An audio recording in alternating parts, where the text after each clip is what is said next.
চলে এসেছি আমাদের রুমে। রুমটা তোমাদের এবার ঘুরে দেখিয়ে দিই।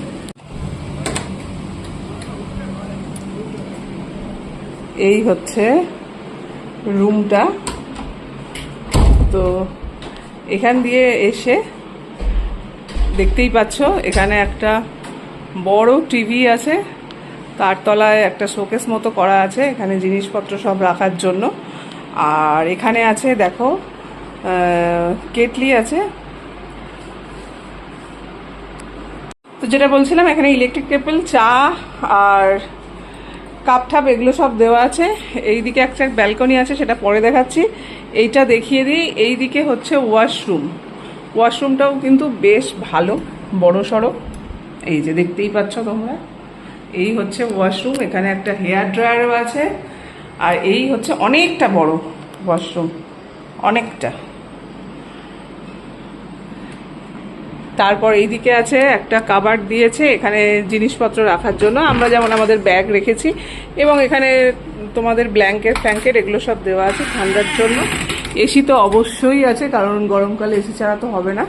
এখানে একটা আয়না দেওয়া আছে সাজগোজ করবার জন্য। আর এই হচ্ছে বেড, ঠিক আছে। এই বেডটা আরামসে 3 জন বড় থাকতেই পারবে।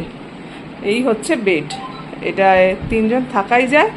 এখানেও একটা কাভার্ড দেওয়া আছে। এটা কি আছে এটার ভেতর দেখি। পাশে একটা ড্রয়ার আছে। ও, এখানে মিনি ফ্রিজ দেওয়া আছে। এই যে ফ্রিজে যা খুশি রাখা যেতে পারে। আর দেওয়া আছে একটা সোফা, আর তার সাথে একটা এখানে টেবিল দেওয়া আছে। ওভারঅল রুমটা কিন্তু খুব সুন্দর। এইখানটা হচ্ছে ব্যালকনিটা দেখি। হ্যাঁ, এই যে এইখান দিয়ে ব্যালকনিতে যাওয়া যাবে। ব্যালকনিটা হচ্ছে কমন ব্যালকনি বোধহয়। হ্যাঁ, দুটো রুম একসাথে। এই হচ্ছে ব্যালকনি। তো রুমটা তো তোমাদের দেখিয়েই দিলাম, দেখতেই পেলে তোমরা। আমার তো বেশ ভালো লেগেছে। তোমরা যদি চাও এখানে আসতেই পারো। গোয়া রিসর্ট এটা। তো রুমটা বেশ সুন্দর। এই হচ্ছে রুমটা, অনেক বড়ও আছে।